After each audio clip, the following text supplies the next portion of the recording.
සුබ දවසක් ඔයාලා හැමෝටම ආදරෙන් පිළිගන්නවා බබාට කෑම YouTube channel එකට. අද හදන්න ලෑස්ති වෙන්නේ බබාලට පොඩි බඩගින්නට ඉක්මනින්ම හදලා දෙන්න milk bread. මේක හරිම ලේසියෙන් ඔයාලට හදා ගන්න පුළුවන්. තාමත් බබාට කෑම YouTube channel එක subscribe කරලා නැත්නම් අපේ channel එක subscribe කරන්න.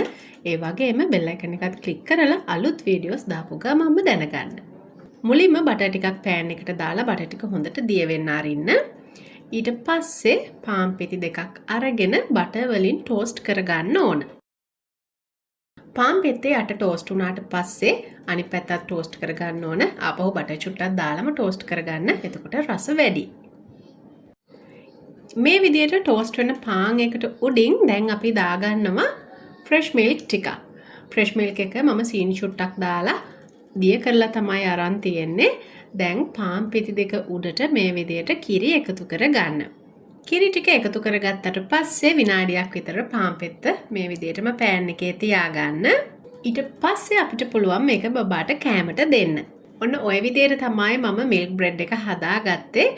මේක තව රස වෙන්න මම උඩට පැණි ටිකකුත් දාගන්නවා. ඔයගොල්ලන්ට පුළුවන් පැණි වෙනුවට මොනවා හරි ටොපින් එකක් එකතු කරගන්න ස්ට්‍රොබෙරි ටොපින් එහෙමත් නැත්නම් චොක්ලට් ටොපින් මේ වගේ දෙයක් දාලා මේක තවත් රස කරලා ඔයාගේ බබාට දෙන්න පුළුවන්. හරිම අඩු වෙලාවකදී උඟාක් රසට හදාගන්න පුළුවන් කෑමක් තමයි අද අරගෙන ආවේ. ඉතින් පොඩි බඩගින්නක් ආවහම බබාට ගෙදර පාන් තියෙනවා නම් මේ විදිහට රසට ඔයාට මිල්ක් බ්‍රෙඩ් බබාට හදලා දෙන්න පුළුවන්. මේක හරිම රසයි හරිම සොෆ්ට් කෑමක්. මේ කෑම එක දෙන්න පුළුවන් වෙන්නේ ඔයාගේ අවුරුද්දට වැඩි බබාට විතරයි.